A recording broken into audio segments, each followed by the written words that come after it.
Hey guys, well, FedEx just came and I was expecting the new GP10 and the new 20s replacement units under warranty, and they sent me these huge freaking boxes. I have no idea what is in this big one. I thought it was maybe something for my wife because I didn't have anything else coming. This box here, I mean, you can see it's big enough to hold both of them easily. Let's take a look and see what the heck they sent me. They're both from SENA. SENA. I still don't know which way it is. They even pronounce it both ways on their own dang videos. I think it's SENA though, because the voice response activates easier saying SENA instead of SENA. Okay, in the little box we do have, as I suspected, the new GP10. This is the Bluetooth receiver for GoPros, and the new replacement 20s. I got a lot of work to do because the first thing I have to do is charge these up, make sure that they're on the latest firmware, set them up, and then test them. The most important thing. Main problem I'm having that was a deal killer for me with my current equipment is the mic level coming from the 20s to the receiver way low, like a tenth of what it should be. So my audio has to be boosted to the max in my videos, and it sounds like crap compared to what it should. There are a few guys on YouTube that are using this combination and it sounds awesome, like a studio mic. So I know for a fact that it's supposed to be a lot better. So, what the heck is in this huge freaking box? I have no idea. Nito Robotics. And it is from SENA. I don't know. Either it's a mistake, which I'm kind of thinking, or they sent me something else for testing. I don't know. Let's see. Yeah, I'm going to go ahead and just say this is a mistake. I did not order a robotic vacuum. I have no clue how this ended up here. But yeah, I'm just going to give a quick call here and get a return label. I have absolutely no use for a robot. We've actually had these before. Not this brand. We had the Roomba. They work great as long as you don't work from home and can let the thing run while you're away, because they are so freaking annoying hearing that sound all damn day. Constantly. And we have a dog, so it would drive her absolutely crazy. Just the noise. It gave me such a headache. I wanted to throw the thing out the window, and we immediately sold it. So, anyway, yeah. Another mistake there, SENA. Not mine, I might add. Alright, well, I'm anxious to test these. I don't give a crap about a vacuum. Hope they work. Let's see. Okay. Wow. This is just ridiculous. This is just some of the stuff I've been testing and troubleshooting. I bought a second GoPro today just to throw that out of the equation and swap that out and make sure everything's good. Okay, long story short. Got in a new 20s, got in a new GP10 unit. And at first glance, everything looked cool. The 20s, the hardware faults on the one it was replacing, which is in the box to go back. The bad one had interference in using the earplugs, and the FM tuner didn't work for shit. New one, FM tuner works, actually pretty darn well. It's weird. It works good outside. You have to get outside of buildings. Like in this room here, I've got an aluminum roof, and it's kind of spotty. But I walk onto the main house, beautiful reception, so that's cool. No interference in the earbuds, which is cool, just for peace of mind. Now I know I have a good unit. I don't use earbuds, so that didn't really bother me. But I didn't want a defective unit. You know, I paid $280 for it. I want it working, darn it. Okay, so then I tried recording a video. Zero audio. I'm like, okay, what's up with that? So I switch over to my SMH10 unit, which is perfect, bulletproof, old tech, you know, works great. Paired it to the GP10, the new one, did a video, audio, okay. That means there's something wrong with the new 20s. Wonderful. But this wasn't the old problem. The old problem was just really low audio. This was no audio. I mean, nothing. The built-in mic to the GP10 worked, but not the sound coming out of this. I'm like, okay, that's very interesting. So I start swapping stuff out again. First thing I do is swap out the mic. I put a boom mic on. I have audio. Okay, that narrows it down. What I've got in here is the wired mic. Just a little tiny mic unit that Velcros on. Real nice, right? The one they sent me, the new one, what I did was I used all the new equipment, right? I took all the old stuff out, packed it in the box, ready to go back. Took the new stuff out of the box, installed it, everything new. Found 2 defective parts on the new unit. Luckily, the base unit and the main unit, those are good. So it's functioning. 2 bad parts I found. One was the new wired mic had a short right here in the 90-degree connector where it goes into the unit.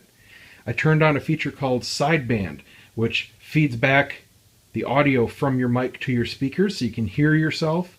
So that's really good if you're in a really loud environment and you're talking to somebody, and it helps you not shout. You know, kind of like those people that get on a cell phone and they're even though they don't need to do that. Well, that helps prevent you from doing that because you can hear yourself. So I turned sideband on and I couldn't hear myself. So I start wiggling the thing, you know, tapping on it, and I get right about here and and then I can hear myself. I let go, I can't. So it had a short. Bad out of the box. Not a very good track record. The other bad part was on the speakers. They come in and they have a very similar 90-degree connector, and it's got a waterproof fitting on it and a little screw that keeps it from popping out to keep it waterproof. And that screw goes into a little plastic ring that's part of this wiring connector. And it was cracked. And the whole thing was wiggling out because the screw was coming right through the hole. Bad out of the box. So I took my old speakers, put them in the new unit. So now I've got a Frankenstein that works. I've got a new bass unit, a new main unit, old mic, and old speakers. Those 4 work together. So whole bunch of bad parts going back to SENA. And that's that. I had to do factory resets on everything because it was all dorked up. I mean, between pairing the GoPro, the 2 intercoms, it was really messed up. So I did reflash everything, factory reset, flashed again, just made everything good. And you have to do everything in a real specific order now when you're using all this stuff. You have to turn the 20S on, that becomes the master. The GP10, you got to watch it because it can pair to either units. And you have to make sure it's only pairing to your main one, because if you turn on your second intercom, it jumps. It sees that, hey, I've got another master, and it turns off of your main. It turns on to your secondary, so it thinks your secondary is now controlling it, and you lose your audio and don't know about it because the only difference is the back of the GP10 goes from flashing blue to flashing red. Well, you can't see that when it's mounted to the front of your helmet. You don't see the flashing light, and it doesn't tell you, so you don't know. And that happened to me tonight. So I figured that out, and I basically erased everything out of the SM10. So now that's just a straight intercom. That'll connect just to my wife's phone. I actually have to get it off of this phone. I'm filming with my iPhone right now. Oh, that's the other thing. It doesn't really matter what order the phone pairs, because the 20S has several different, completely different pairing modes. You have phone pairing, you've got accessory pairing, you've got intercom pairing SENA, and universal intercom pairing. The GP10 actually connects as a SENA intercom. So it's basically like another helmet. So you can have this on, you can have up to 8 regular intercoms connected, all to your main, plus your phone, plus a universal. You get 1 non-SENA unit, plus GPSs, plus you can wire stuff directly into it. So it becomes an absolute monster to manage, but I finally got a freaking handle on it. Of course, if you're running a simpler setup, well, I guess you don't need the 20S. If you're running a simple setup, you just need an SMH10. Oh, all right, well, now I get to clean up this mess, box up what has to go back, and go for a ride. Give it a test. So far, so good. It sounds good in my test clips here. And I just have to finish up wiring up the wired mic. And we should be good to go. All Let's right, go see. This is either going to make me really happy or really pissed when I get back and see how this video turns out. I really hope this does it. I think I got everything set right. Should have some pretty good audio this time. We shall see. I'm going to take a quick run up, just up to Walmart, grab a couple things. I want to get an extra GoPro battery because it would have come in handy tonight. I had to delay this ride a half an hour just to put some juice in it. And I want to pick up another little USB power jack thing so I can expand my little wall outlet charging station there. Right now I've got 5 ports. This will give me 11 because with the extra devices now I need it. I don't know if you can see my old grill out there. I just got a new Weber. Same one, just updated. I get about a new one every 5 years or so, just because they tend to wear out a bit.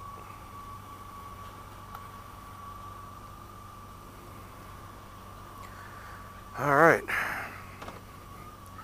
Real muggy night. It's 11:30.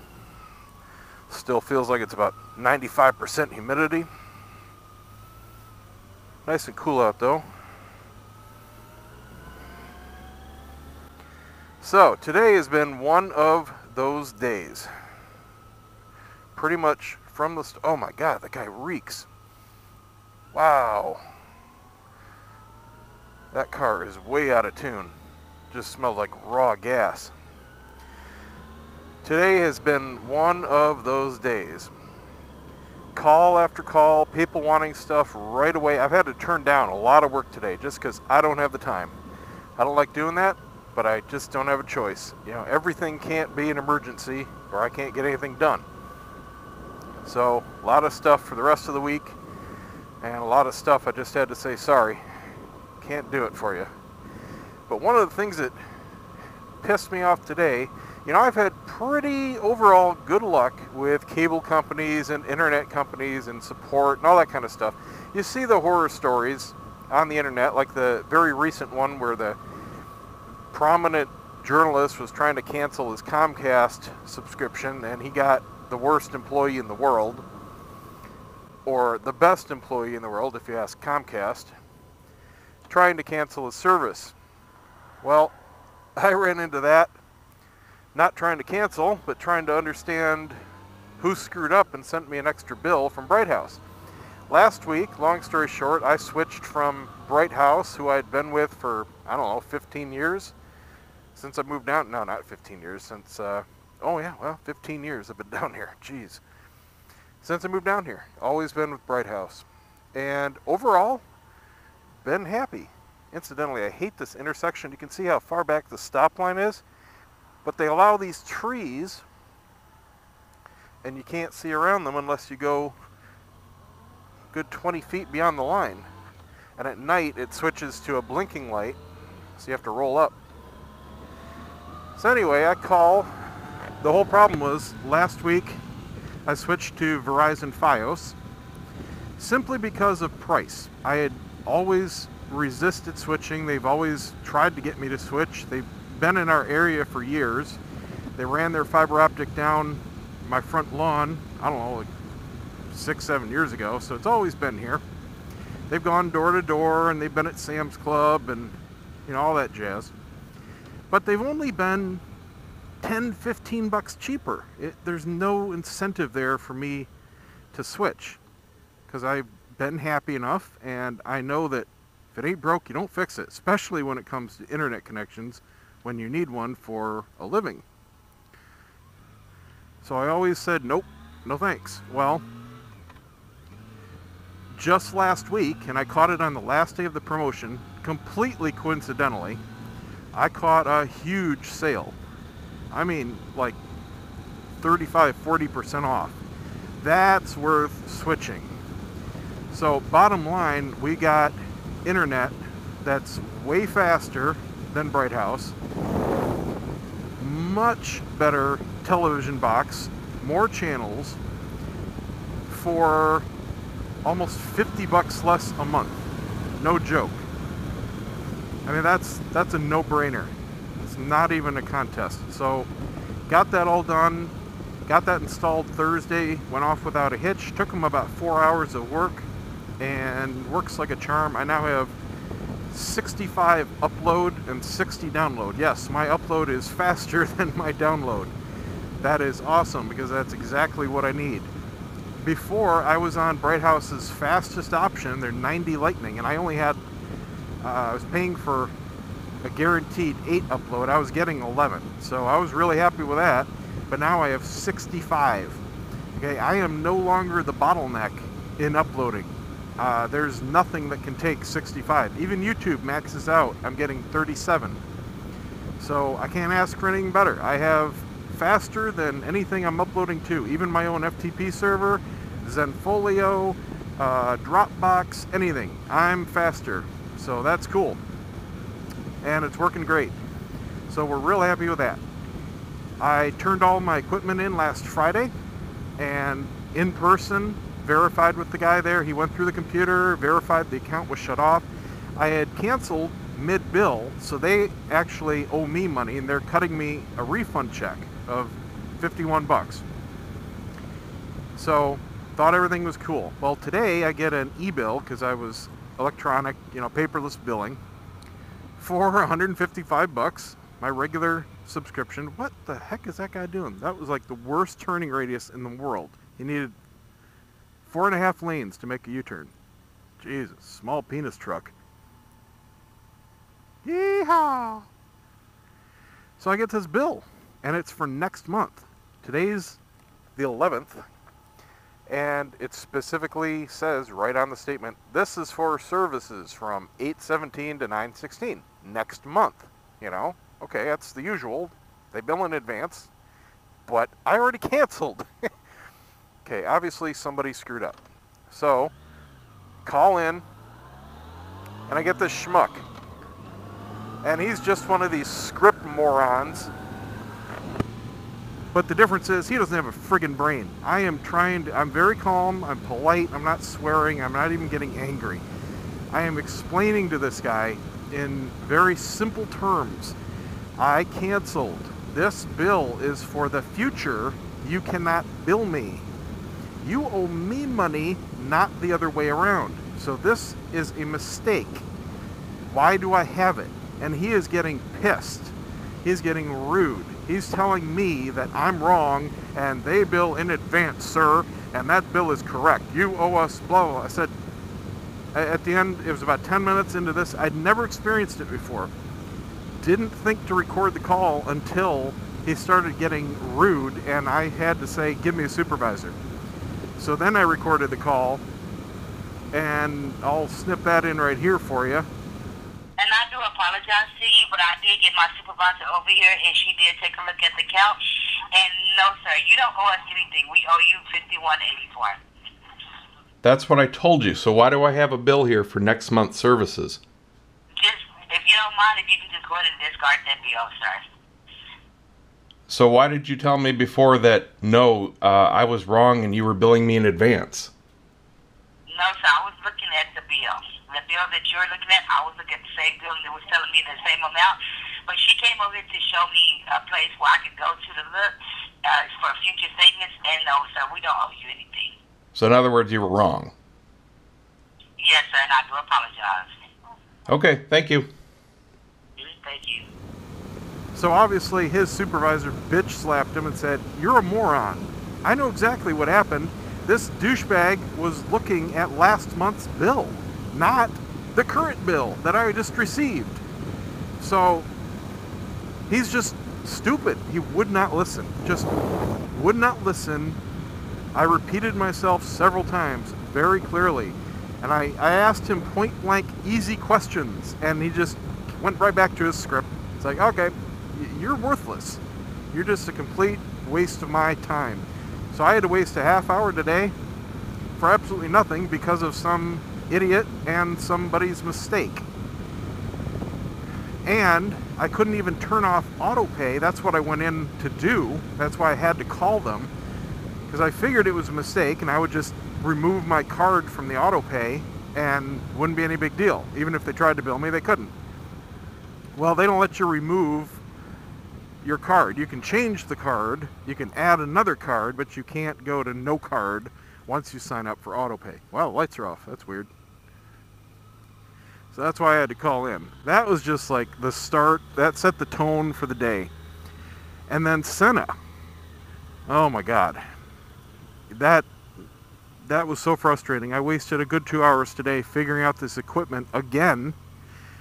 One good thing is I have an email contact with a guy that was doing the RMA for me, and he was the one that was supposed to be putting everything together. I'm going to park here and I will finish my story when I get out. Here's a tip: if you're on a motorcycle parking in a normal spot, park at the very back of it. That way nobody thinks it's an empty spot and parks over your bike, which I've almost done as a driver myself, because dumbasses parking on the bike move all the way forward and you can't see them if there are two big cars. Why am I trying to put my garage door up? I'm out of my habits. Alright, stand by. Oh, I also wanted to show you how I'm using this cool little case. This came with a bunch of foam in it. It's made to carry a GoPro around for travel and stuff, but it doesn't fit with the special SENA case because it's wider and the extra attachments I have to have for the helmet. So what I do is I just lay it down flat, and I've got, it's hard to do with one hand, but I've got the end adjuster here just tight enough where it stays in place but loose enough where I can swivel it. That's so I can easily pop the door open and shut. Make sure it's off. Yeah, it's off. So that just goes in there. And then the SENA unit, which I have to unclip, and it's easy, it's just one button push from the helmet to fit it in my side case. This just goes up in here. So that just keeps those real nice and secure, safe. And I don't have my remote because it's charging, but normally I would pull that off and put that in here too. And I can throw this in my helmet or my other case. So then I can go to the store and not have to worry about anything carrying or being stolen. Okay, fail number one, out of stock. That's alright, we've got Walmarts pretty much every 5 miles around here, so I'll run on down to the next one and see if they have any. Incidentally, here's a tip. The current GoPro batteries since October 13, when the 3 Plus Black came out, are the best batteries that you can get, even better than the aftermarket. And they're only $20 full retail, readily available at Target and Walmart, of course online for a little less, but way better performance than not only the old GoPro batteries, but the aftermarket ones as well. For $20, it's probably the best bargain for GoPro accessories out there, because they're not cheap. But the batteries are. So let's see, where did I leave off? Oh yeah, the cable guy. No, I finished with the cable guy. I was on to SENA. That's right, the vacuum cleaner. So I got a hold of the guy that was doing my RMAs via email. They have phone support, but it was very hard to get a hold of anybody when I called in last time. It took 3 tries. The system would put you on hold and then automatically hang up after a half hour if it didn't get anybody.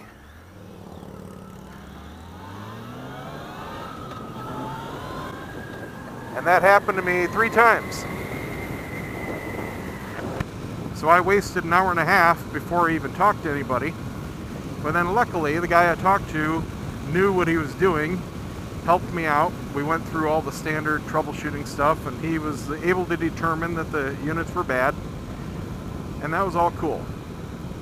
Now, their main support is through trouble tickets online, and it sucks. It's pretty much 24 hours in between replies. That's no joke. So I submitted a ticket this afternoon for that vacuum cleaner and I expect I will hear something tomorrow afternoon. I didn't hear anything today. Usually with a company, it's within minutes or an hour at the most. No, it's so far been 24 hours. And the same thing with updating a ticket or answering a question, 24 hours in between replies. So it's really terrible customer support as far as their online trouble ticket.